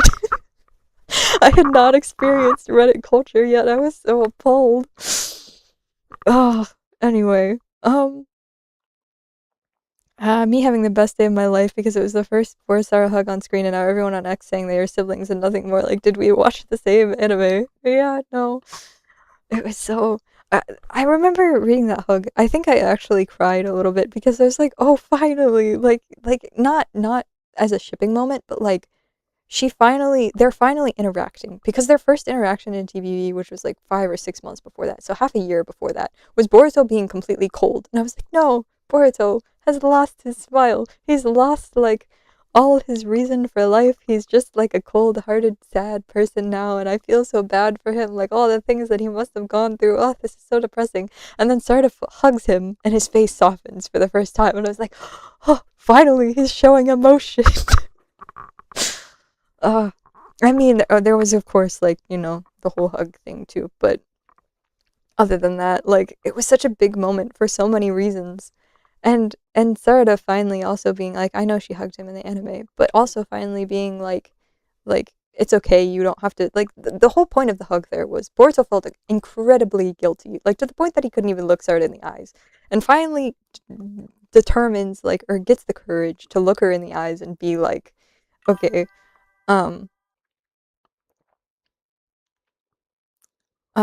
she finally gets the courage to look, or he finally gets the courage to look her in the eyes and be like, hey, here's what happened to Sasuke. I am so sorry. And Sarada immediately is like, it's not your fault, and hugs him. And I was like, ah. But anyway, that's the whole, I need to write my chapter 6 analysis. So many people have been waiting for that, and I've just been stalling because I don't feel like writing the analyses because they take so long.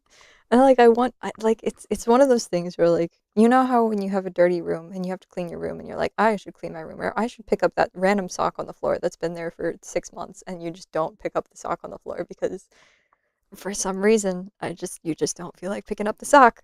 But it's the same kind of thing with that, where I have to be inspired by someone who's like, oh, I really love reading these, to be like, all right, I'm gonna sit down and write one, because it's just like, I just get that, like, oh, like, if you touch the stove, it's gonna be really hot, but go put your hand on the stove kind of feeling from it.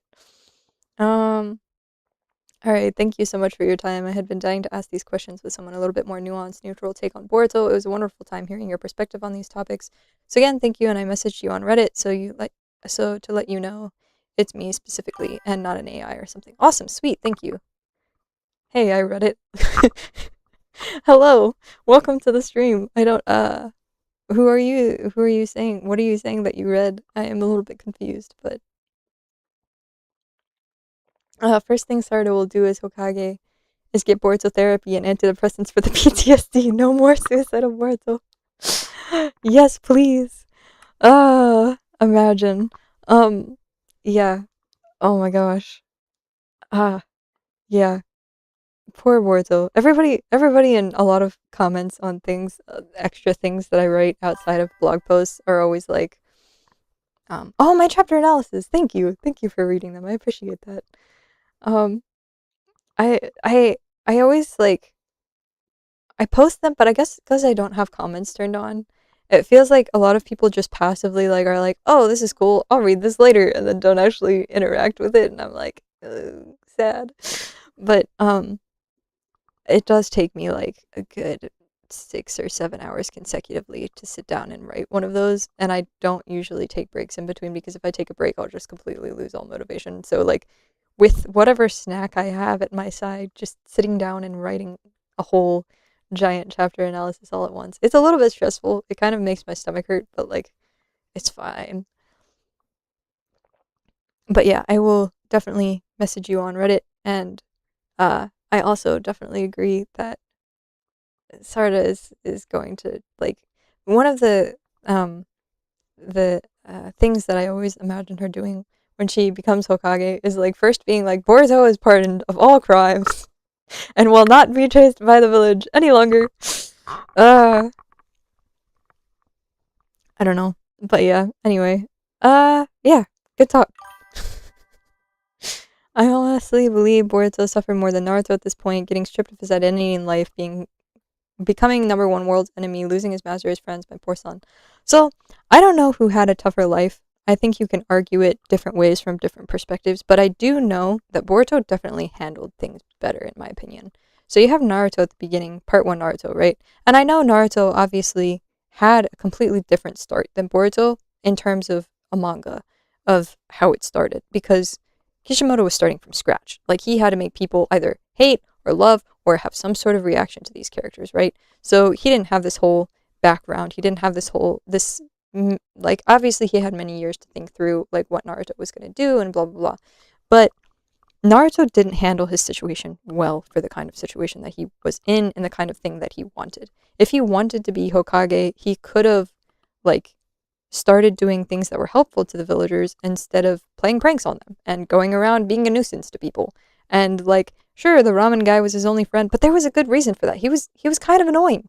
Like, is whenever you ask, a lot of times I see this post on either on X or on Reddit, where it's like, who would you rather be friends with as a kid, Naruto or Boruto? And everybody who says Naruto is getting comments like, well, even though I like Naruto better, I would want to be friends with Boruto more because Naruto as a kid was annoying. But, like, Boruto, while he was a bit pretentious and also had like this whole like cheating thing going on, if you read the light novel, oh my gosh, it explains it so much. I really want to give a good translation of that, and I'm working on going through everything in the light novel right now and making a whole, for Boruto and Sarada's birthdays, a whole blog post of basically every single like quote unquote shipping moment in the light novels and why it is a shipping moment and why it was like why it exists and what is outside of that as well. So it's this huge, it's already like 11,000 words. And I'm only on page 60 of the light novel. I only have like 10 quotes. It's mostly just me rambling about stuff, but yeah, I am very excited to be able to be posting that. I'm hoping to be able to make a YouTube video on it as well. Some sort of YouTube video. I'm going to post it on my blog for sure. I'll have it up on my blog by that time. But it's genuinely going to take me several hours to read through that post, even to put it on YouTube. And I don't know the way that I want to go about doing it, because I was also thinking about actually like doing it podcast style, because I have like a mic, which I'm currently actually using, so I don't know how great the quality is, but it's something. And like editing this whole video with like the actual quote, the pages, so you can see the pages because I have them all marked. I have the page numbers as well. I didn't put the Japanese like into the thing because I didn't feel like that was absolutely necessary unless I was explaining something about it, because I don't think a lot of people, I know, like, I feel like if I put the Japanese directly in there, it would get copy striked or taken down because there is so much that I'm going over. Same thing with the manga, how I don't read the lines out loud when I do the full, like the streams where I'm reading it, because I feel like that would get copy striked, especially in Japan. But if it's my translation, if it's my understanding and analysis, that adds on to the whole educational aspect of it instead of just being me quoting something. But I'm really taking my time and trying to translate these lines well, and then when I can't, for all the areas that I can't translate them, I add additional nuance. So it's going to be a really long post. I hope people enjoy it and use it for things and it doesn't get buried. But I wish people read more and used critical thinking. Boruto and Sarada's characters are so complex, good to analyze, and I could talk for hours about the best main character of this kind of era. 100% agree. Gosh, I was just writing in my analysis post about how people need to stop comparing Boruto and Sarada to Naruto characters, because they do share a lot of similarities, but they're so different. They're so different. Like they have, I should just, I honestly am tempted to just pull it up. It's not in a place that I should. Anyway, actually I can look at it without showing you guys. So sneak peek of whatever this thing is. Hold up. I think I can show it without. Will it go? No, will not. It's game capture. Okay, so up here. Frustratingly, this is highlighting. Oh wait, this is the beginning. I have to go towards where I just was. Black coffee stuff, all the fun facts. Oh my gosh, there's so much here.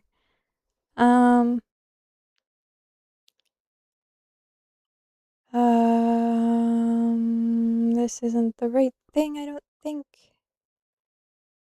In comparison, it's the one right before this. Yeah, I went on a whole rant. There's the scene where they have Mitsuki stepping in between them. Well, okay, before that scene even happens, there's a scene where they're arguing back and forth about their dads, and Sarada's getting defensive over Naruto, and Boruto is getting defensive over Sasuke, and then Mitsuki steps in between them and is like, "My parents more amazing than either of your parents," and both Boruto and Sarada react at the same time, going, "Where'd you hear that?" And they're like completely in sync from this point on. So in this scene, I'm just going to read what I have written here. In this scene, you see that despite arguing and being at complete odds with each other minutes ago in Kaminari Burger, they're now completely in sync, saying the same thing at the same time, reacting in the same way, both staring at Mitsuki with similar facial expressions. At their core in the scene, Boruto and Sarada got defensive because they're defending someone they care about. Whether it's Sarada defending Naruto or Boruto defending Sasuke, the second Mitsuki says, actually, my parent is stronger. Now suddenly they're like mirrors. They inherited pride, stubbornness, and loyalty from their parents, but they also inherited the capability to understand each other. The argument wasn't rooted in hatred, it was rooted in hurt pride and frustration over their parents as well as insecurity, which they both have. That's why it goes out of the way to point out that Boruto doesn't hate Sarada at the beginning, precisely because they don't want you to think of this as Naruto and Sakura. They don't want you to think of this as Sasuke and Naruto. This is a completely new dynamic. To summarize, the scene is essentially saying, while they argue like Naruto and Sasuke, they're way more emotionally aligned than any of their parents were at this age. They're not opposing each other because they're completely different, they're clashing because they're so similar, blah blah blah. And then I go on a whole long rant, but that was my, like, coherent thought process. So anyway, that's a sneak peek. I remember that real soulmates, whoever writes the light novels, is having the time of their life with child psychology. Truly, though, like, there's so much psychological stuff going on in this, and it's interesting because, my major in college is education. My minor is media, culture, and communication, or translation studies, and my original major was going to be psychology. So I have, like, a ton of background with all of this different kind of stuff, and, like, just trying to even start to apply that knowledge here is, like, it's so long. I go on such long rants.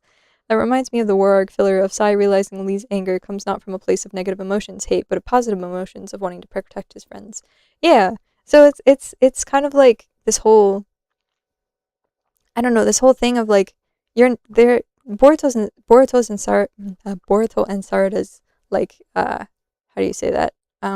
Like, headbutting each other, or, like, going up against each other all the time, isn't coming from a place of hatred, and it makes sure to say that outright in the movie novel. They're not at odds with each other because they dislike each other. It's because they're so similar and so protective over the things that they care about. And the things that they care about are different, but they're also the exact same. So that's why there's all these moments where Sarada looks at Boruto and is, like, really sympathizing and understanding with him, especially in the light novels, because she notices how much she is like Boruto. And that's pointed out from chapter 700 of Naruto.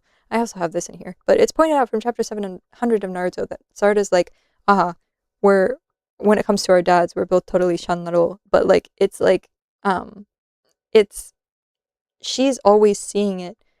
It's always painted through the lens of her perspective, seeing their similarities. Again, in Gaiden with the bento thing. Again, in the movie novel with the Boruto's birthday situation. Like there's so many. It's buried millions of. I feel like millions of times, not millions, but, you know, there's for almost every single quote here. Every single quote from Sarada's perspective is her noticing something about Boruto that she's, like, watching him from the side view with, like, a complicated expression while he is upset with Naruto over something because she gets it.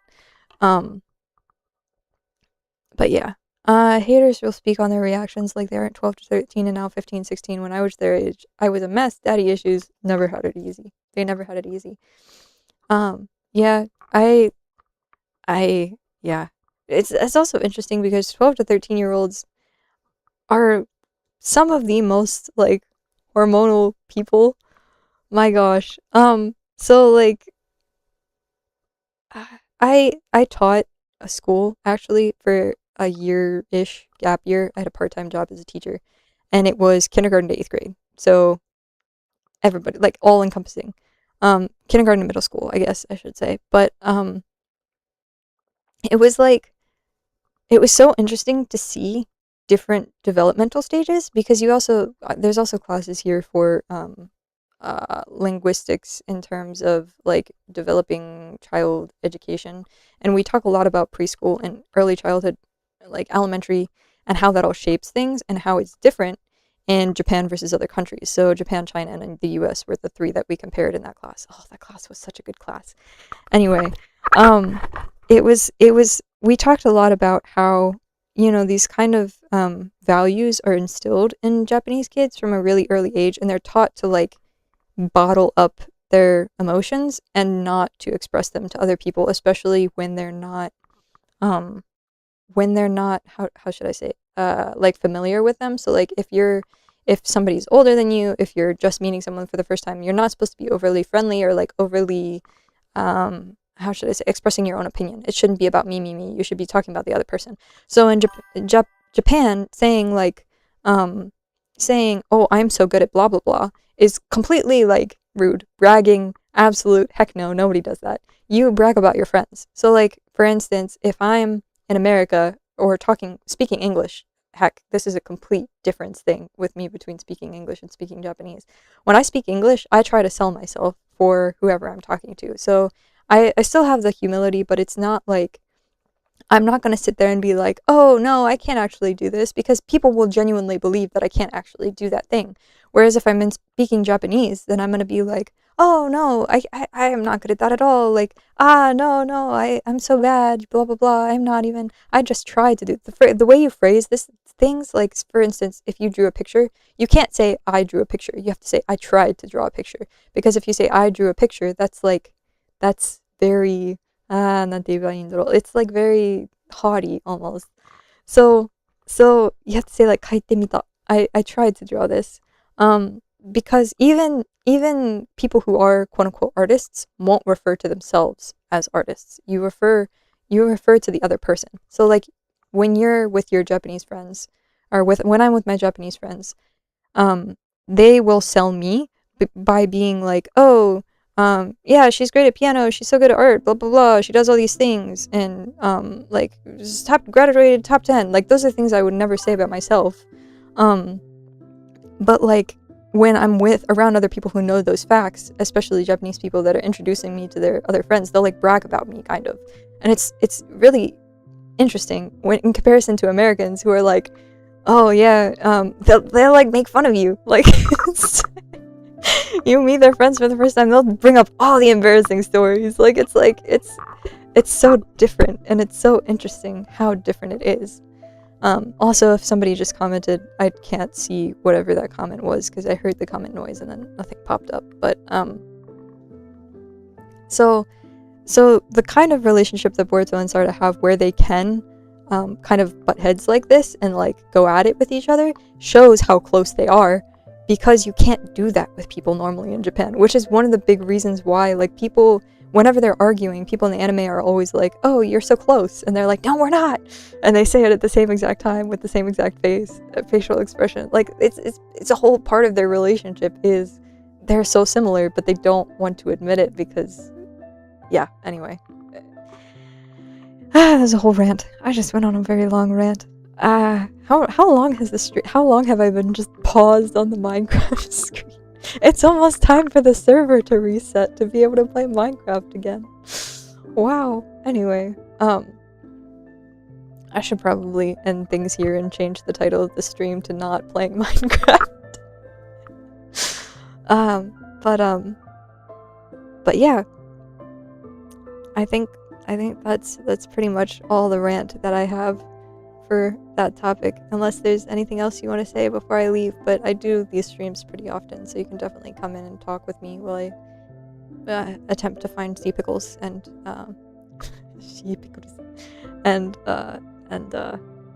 cactus. I was gonna say cucumber. I couldn't think of the word for cactus. They both start with a C. It's fine. In Minecraft. But yeah, I think I'm going to end it here. Thank you everybody for coming. This was actually a great conversation. I haven't had this many stream chats before in a stream, so this was very exciting. Yeah. 見てくれてありがとう. Thank you for your time and for replying. Have a good day. Have a good day for you as well. Or I guess it's technically nighttime if you're in America.